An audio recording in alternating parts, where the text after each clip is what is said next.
मुददा महावीर स्वामी महावीर स्वामी महावीर स्वामी नयन प्रतिगामी भक्तों में दुर्वाह बंधना नेता ज्ञान दर्शन नायका चारित्राणां गंभीरा मोक्षे मार्गोपदेशिका पंच प्रवृत्ति भगवान की एकनाथ भगवान की अंतिम सत्संगपति भगवान महावीर स्वामी की आचार्य श्री कुंद भगवंत की आचार्य श्री विमल सागर जी महाराज की आचार्य गुरुदेव सनमती सागर जी महाराज की तीन कामलों करोड़ मुनि रथों की बोले वात्सल्य मूर्ति दिव्य तपस्वी आध्यात्मों के राष्ट्र संत महात्मा विभूति समन राज आचार्य 108 सुंदर सागर जी गुरुदेव की गुरुदेव की गुरुदेव की भव्य आत्माओं भगवान महावीर का जब हम जीवन चरित्र देखते हैं, जैसा कि आप बहुत दिन से सुन भी रहे हो और जानते भी हो, जब भी कोई सोना कीर्ति जी, जब भी कोई सोना अच्छा बनता है तो उसको अग्नि में तपना पड़ता है। मिट्टी भी घड़ा कब बनती है? जब वो अग्नि में तपती है। भव्य आत्माओं भगवान महावीर को आज पूरा विश्व बड़ी श्रद्धा और आस्था से नमन करता है। आखिर भगवान महावीर के जीवन चरित्र को जब देखते हैं तो भगवान महावीर का जीवन भी ना जाने कैसी कैसी पर्यायों से निकला।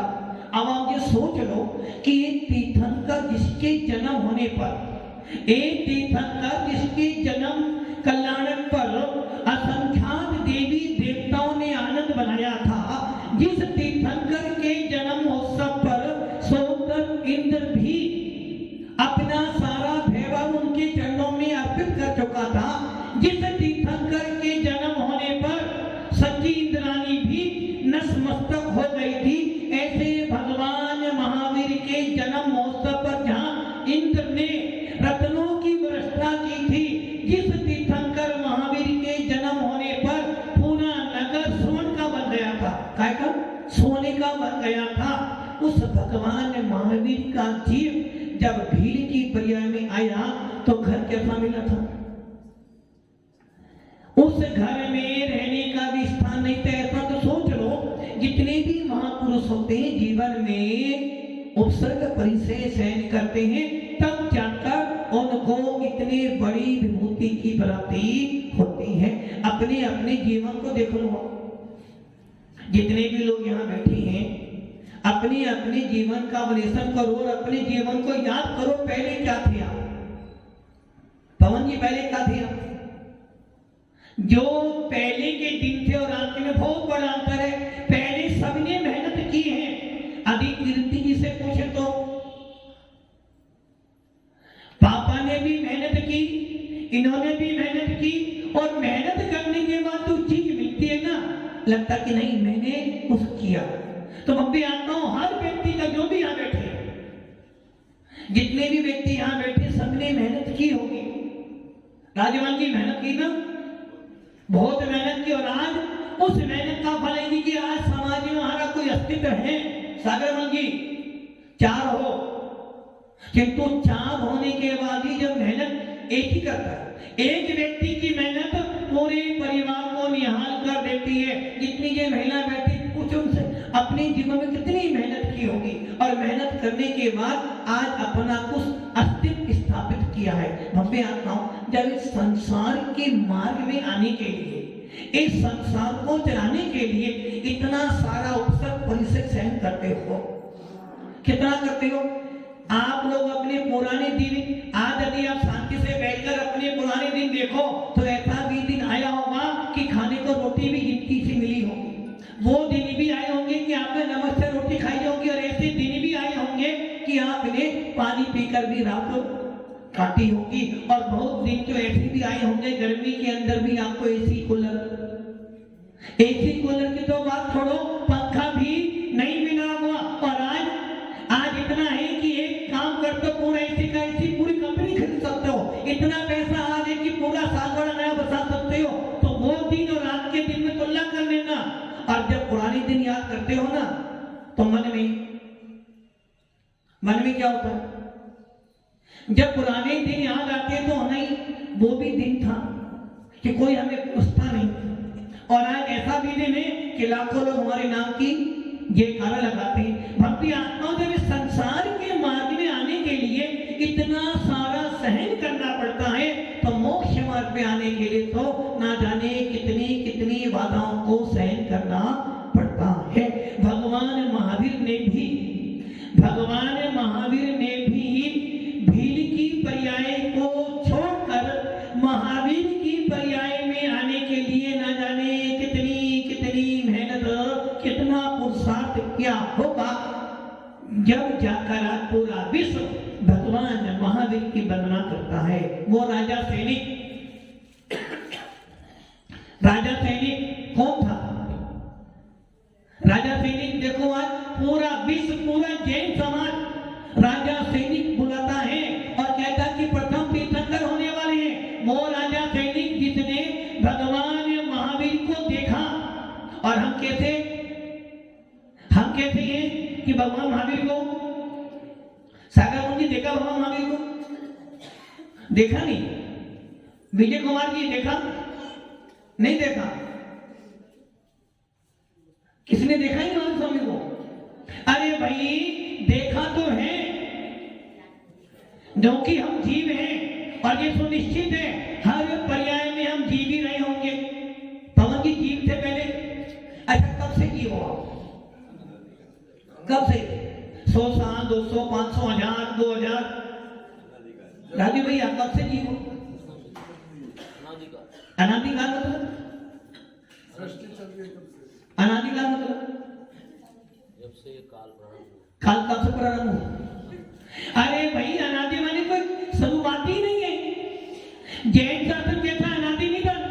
तो जैन शासन अनादि नहीं, तो अनादि मतलब अनादिकाल माने जब से संसार है तब से जैन शासन है। और संसार कब से है? संसार कब से मिट्टी हुई था? कुछ नहीं पता। तुम कब से हो? कुछ पता। मतलब कि संसार अनादि काल से है। अनादि मैंने उसका कोई पता नहीं, अर्थात आदि मैंने जिसकी कोई शुरुआत ही नहीं है। वैसे ही मैं जीव आत्मा हूं, मेरी कोई शुरुआत। तो जिस समय भगवान महावीर का समोषण आया था उस समय भी मैं जीव था। जिस समय आदिनाथ आए उस समय भी जीव था। और आज भी जीव हूं। मरने के बाद क्या बनोगे आप? हाँ, मरने के बाद क्या बनोगे? अरे मरोगे नहीं? मरने के बाद क्या बनोगे आप? डाउट हो रहा तुम्हें? डाउट जैसे वो एक स्टूडेंट पेपर लिखकर आता है ना, पेपर लिखकर आज सब तक ये पास होगा फेल होगा डाउट होता है, किंतु एक अच्छा स्टूडेंट वो होता है पूरा पेपर करके आओ। और पेपर करने के बाद सबसे पहले ये देखो कि मैंने पेपर में कौन कौन से आंसर सही लिखे हैं। यदि आपके आंसर सही है तो वो स्टूडेंट निश्चय कर लेगा कि मेरे पेपर में इतने नंबर तो आने वाले हैं। वैसे ही मरने के बाद क्या जाओगे आप? जीव बनोगे या अजीब बन जाओगे? क्यों नहीं बन सकते जी? जब एक व्यक्ति अच्छे कर्म करता है तो भगवान बन जाता है और बुरे कर्म करता है तो नारकी बन जाता है। तो क्या एक जीव गंदे काम करे, खराब काम करे तो पुतल नहीं बन सकता?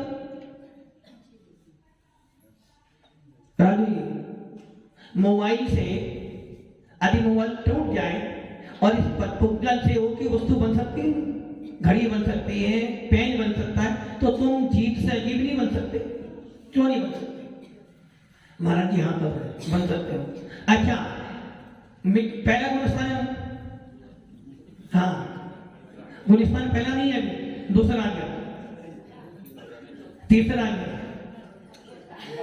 तीसरा आ गया, कौन सा आ गया? चौथा आ गया, पक्का आ गया। कब से आ गया? जब से कर्म सिद्धांत पूरा हुआ। अच्छा, चौथे गुणस्थान का नाम क्या राजू भैया? कुछ नहीं पता। चौथा गुणस्थान तो है किंतु नाम नहीं पता। अच्छा, आत्मा गुणस्थान चौथा कैसे ये मान्य आप बताओ? पीछे से आवाज आ रही है। आपका गुणस्थान चौथा है ना, मान लेते हैं। कैसे मान ले चौथा गुणस्थान? राग देश से मुक्ति। राग देश से रहित हो गए। वाह, मतलब कि राजू भैया राग देश मोह से रहित हो गए और हमारे सुगम सागर सोलक्ष्य सागर के भी राग देश मोह से नष्ट हुए नहीं। मतलब कि कपड़े पहने पहने ही इनका राग देश मोह नष्ट हो गया और हम बेचारे 28 साल से सामना करते करते भी हमारा राग देश मोह। मतलब कि राजू भैया ने ना घर छोड़ा, ना पत्नी छोड़ी, ना भूख छोड़े, ना खाना पीना छोड़ा, ना कोई कष्ट सहन की और कपड़े पहने पहने ही इनको राग देश मोह से रहित हो गए। ये कोई बात हो गई कि कपड़े पहने पहने ही सिद्धालय में चले गए। और यहाँ मुनिराज माता जी लोग बेचारे, माता जी लोग महाराज लोग साधना भी कर रहे हैं, एक टाइम हार भी कर रहे हैं, पैदल भी चल रहे हैं, केतलोक भी चल रहे हैं, 28 गुण उनका पालन कर रहे हैं, फिर भी राग देश मोह। जो सो काव्यमती माता जी अभी आपको सुना रही थी, शायद उनका राग देश मोह चला गया होगा। और जितने आपको सिर्फ सिद्धांत पढ़ाए आपके टीचर महोदय, जब स्टूडेंट इतने होशियार हैं, कहते हैं ना जब बेटा इतना होशियार तो बाप इतना होशियार होगा। तो जब स्टूडेंट राजू जी का राग देश मोह चला गया है तो आपके टीचर महोदय तो सीधा तेरे में गुणस्थान में विराजमान होंगे ना। अरे भैया, कपड़े पहने पहने आप मोह को तो नष्ट कर सकते हो। कपड़े पहने पहने घर में रहते रहते आप मोह को तो नष्ट कर सकते हो, किंतु राग देश को नष्ट नहीं कर सकते। मोह का मतलब मिथ्यात्व। घर में रहते रहते आप दर्शन मोह में मिथ्यात्व को दूर कर सकते हो, किंतु राग देश आपका नष्ट नहीं हो सकता है। किंतु साग बड़ा है, साग बड़ा कुछ भी हो सकता है। सागवाड़ा में जब पहले से चौथा गुण स्थान हो सकता, चौथे से 13वां। नहीं, हम देख हम लोग कहां से आए? बाहर से। हम लोग सागवाड़ा वाले जब सागवाड़ा में रहते थे, पवन जी निर्मोही हो सकते उन्हें कोई मतलब ही नहीं परिवार से। बस इतना मतलब है कि परिवार से मोह नहीं है, जिन तो परिवार छोड़ो वहां नहीं। सही ना पवन जी? पवन जी गुलिस्तान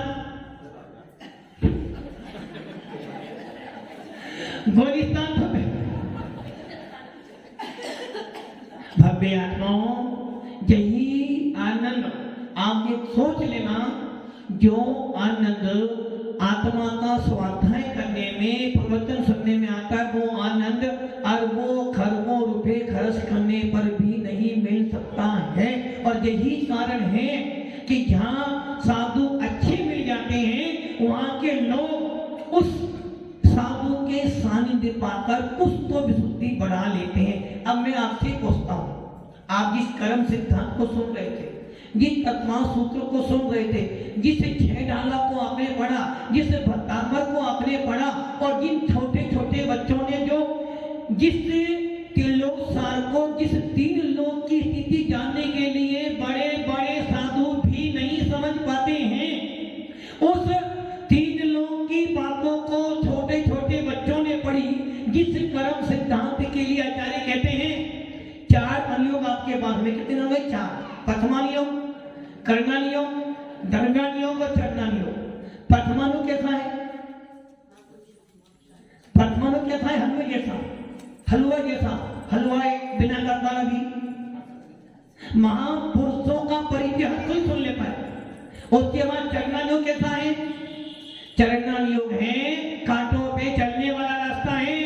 हर व्यक्ति आत्मा की चर्चा कर सकता है, हर व्यक्ति सनेसार प्रवचनसार नियमसार पढ़ सकता, हर व्यक्ति कह सकता है कि मैं आत्मा हूँ, आत्मा हूँ, आत्मा हूँ। महाराज, ना मुझे परिवार से मोह है, ना खाने पीना, मैं कुछ खाता पीता नहीं हूँ। बोलना बहुत सरल है, किंतु जब रोग होता है ना, अब आप सोच लो, जिस व्यक्ति ने जीवन भर, पवन जी, जिस व्यक्ति ने जीवन भर आत्मा आत्मा आत्मा आत्मा चिल्लाया हो, जिस व्यक्ति ने जीवन भर आत्मा का उपदेश दिया हो और जिस व्यक्ति ने रात दिन नहीं देखकर भी आत्मा आत्मा आत्मा आत्मा आत्मा हूँ, मैं आत्मा छू आत्मा आत्मा करता रहा, जिस व्यक्ति ने लाखों जीवों को आत्मा की चर्चा सुनाई, किंतु जब वो जब ये भी कहता है कि शरीर कैसा है तुमका, शरीर कैसा है आपका, शरीर तुम्हारे साथ में जाने वाला, जिस व्यक्ति ने हर पल आत्मा आत्मा की चर्चा की हो, ऐसा व्यक्ति भी जब मरण का समय आया, जब शरीर में रोग हुआ तो उसको भी आत्मा क्या हुआ, आत्मा को भूल गया और आत्मा को रटने वाला, आत्मा की चर्चा करने वाला, 24 घंटे में से 15-16 घंटा आत्मा आत्मा बोलने वाला, लाखों जीवों को ज्ञान देने वाला, जब बीमार हुआ तो उसको भी यश की प्राप्ति हो गई हो, चला गया। तो आत्मा की चर्चा करना तो बहुत सरल है, किंतु आत्मा का आनंद लेना, आत्मा पे चलना बहुत बहुत कठिन है। और वो चर्चा मात्र मात्र वो ही कर सकता है जिसने अपने सर पे कफन बांध रखा है। इसलिए चलना जो कैसा है, कांटों भरा ताज है, कांटों पर चलोगे तो क्या हो जाएगा, नेहा जी फुलवे की तरफ ध्यान मत दो। चलना जो कैसा है, कांटा बड़ा, कांटों का ताज है, रास्ते में कांटे बिछे हुए हैं और चलोगे तो कहते ना, रास्ते में यदि थोड़ा सा रास्ता खराब मिल जाए, नंगे पैर चलो को पैरों में से खून निकलते हैं। तो जब बैराग मन में होता है, सुकुमार मुनि सबने कहानी सुनी, कैसे थे पवनी, कैसे थे, जरा सा दीपक जलता था तो आंखों में आंसू आ जाते थे, इसलिए उसकी माँ रतन दीपक जलाती थी।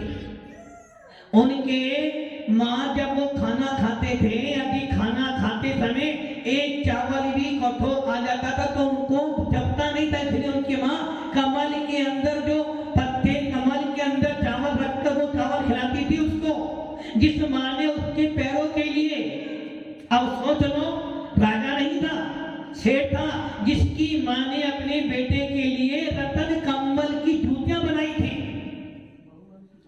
ऐसे ऐसे वो सुकुमार इतने कोमल थे कि जमीन पे पैर नहीं रखते थे, और यदि जमीन पे पैर रखते थे तो खून निकल जाता था, इसलिए बहुत कोमल थे। सोने के लिए भी उनकी सैया ऐसी होती थी, जरा सी भी यदि वो सोते थे तो उनके तकिए या बिस्तर की खरोच भी उनको चुभती थी।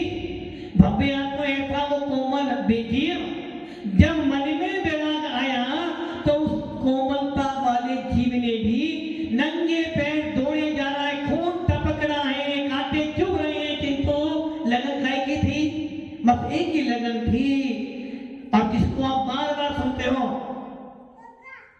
मुनि सकल बती बड़े भागी, भावे भोगन ते वैरागी, वैरागी पावन माही, चिंतई अनुप्रेक्षा।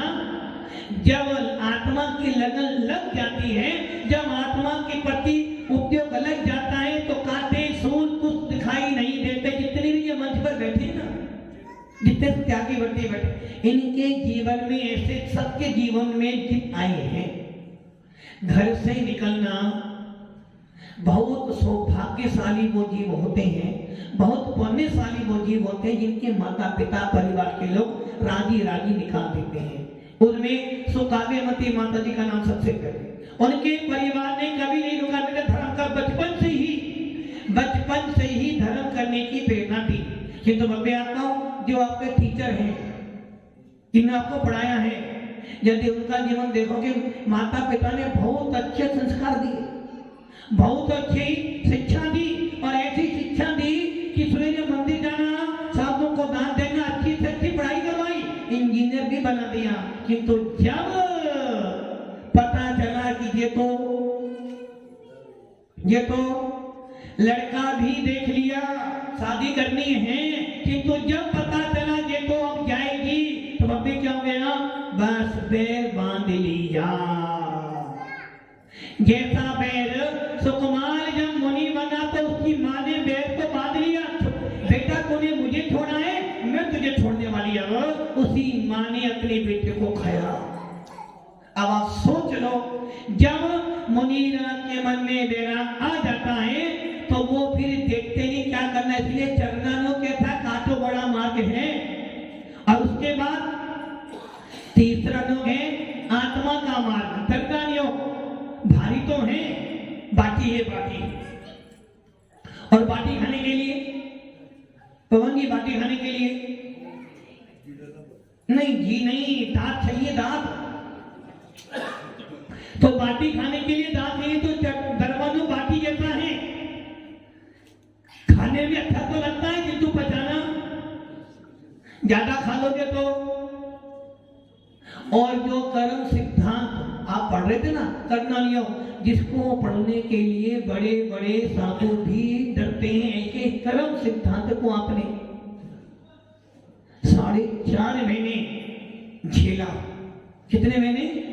4.5 महीने आपने झेला, और उसमें छोटे छोटे बच्चों ने तो याद भी किया, और आप में से कभी आपने नहीं सोचा हो कि इतनी बड़ी पढ़ाई भी, जिस पढ़ाई को करने के लिए साधु लोग भी तरसते हैं, जिस कर्म सिद्धांत को पढ़ने के लिए लोग साधु लोग सोचते हैं हमें कोई पढ़ा तो दे, और पढ़ाने वाला मिल जाए तो समझ में आना। ऐसे कर्म सिद्धांत को आपने पढ़ा, और पढ़ने के बाद मन में ये तो विचार आ गया कि जो कुछ भी होना है, जो कुछ भी सुख दुख मिलना है, जो कुछ भी परिवर्तन होना है, वो धन बल पर नहीं होने वाला, मेरे ही भावों से होने वाला है। भव्य आत्माओं, ऐसे कर्म सिद्धांत के लिए उपमा देते हैं आचार्य भगवान वीरसेन। आचार्य भगवंत धवला में वीरसेन कहते हैं ये तो चने चबाने वाला काम है, और चने हर कोई नहीं चबा सकता है। जिस प्रकार चने चबाने के लिए दांत मजबूत चाहिए, वैसे ये लोहे के चने हैं, और इन्हें चबाने के लिए दांत भी लोहे के ही चाहिए। भव्य आत्माओं, ऐसे सिद्धांतों को आपने पढ़ा है, सुना है, तो इसका मतलब कहीं ना कहीं तो मन में भावना है कि हम भी इस शरीर को पाकर, इस मनुष्य रूप को पाकर, इस जैन शासन को पाकर कुछ तो पर्यायों में सुधार करने का प्रयास करें। और यही कारण है जब जब साधु संगों को लाते हो, जब जब आप चातुर्मास कराते हो, तो उसका सबसे बड़ा फायदा क्या होना चाहिए? सबसे बड़ा फायदा क्या होना चाहिए? बिल्डिंग बने, मकान बने, ये तो बनेंगे। जिस प्रकार वो किसान जब खेती करता है तो सोचता है कि मुझे घास तो, खेती की घास तो, जब सोना का व्यापार करते हो ये सोचते ना थोड़ा वो सोना तो मिल जाएगा, नहीं भाई, जब मुझे बड़ा सोना मिलेगा तो उसका पाउडर तो अपने आप वैसे ही जब किसान खेती करता है तो घास तो मिलनी, किंतु किसान की खेती अनाज के लिए, धान्य के लिए होती है। वैसे ही एक जैन व्यक्ति की, एक दिगंबर शासन को मानने वाले, एक वीतराग शासन की मानता कर्ण की साधु संत आया है, तो कम से कम इस आत्मा पे थोड़ा तो प्रभाव, कम से कम इतना बोध तो हो जाए कि कोई मेरा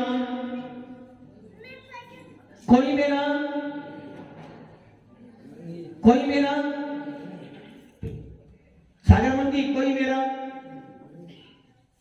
सागर मंदी सोच रहे कोई तो है, सागर मंदी कोई तो है ना? कौन है सागर मंदी? कौन है? कोई है आपका? क्या करें, मैंने क्या सागर मंदी कोई है आपका? कौन? उधर मत देखो, कोई है? तेरे हाँ है, कोई तो है मान, मतलब है अभी भी लगा कोई तो है। अरे महाराज 3 भाई हैं, है ना? 3 भाई है ना, और जिसके बाद 3 भाई है उसको कमी क्या? और घर में महात्मा गांधी कमी है नहीं, बच्चे आज्ञा अनुसार है, और पुत्र बुद्धि तो बेटी जैसी रहती है, इसलिए मुझे तो मेरा सब कुछ तो है। अरे भैया गलत फहमी में जी रहे हो, जब तक आंख खुली है तब तक तेरा है, और जिस दिन आंख बंद हो जाएगी तेरा भी। इसलिए इस स्वाध्याय करने का सबसे विजन क्या है कि संसार में मेरा कोई नहीं है, और मैं किसी का, पवन जी, हाँ, संसार में कोई किसी नहीं, किसी का नहीं, ये तो बात सत्य है। आप किसके हो? दुनिया कह देती है कीर्ति जी किसी कोई है तुम्हारा? अब वो हीरा ना वो केसरी इतनी बड़ी दुकान किसकी? वो तो आपकी है पुरानी वाली। अरे भाई हमने क्या बोला था? सम्य दृष्टि जीव सारे काम करता है किंतु उसकी मानता क्या है?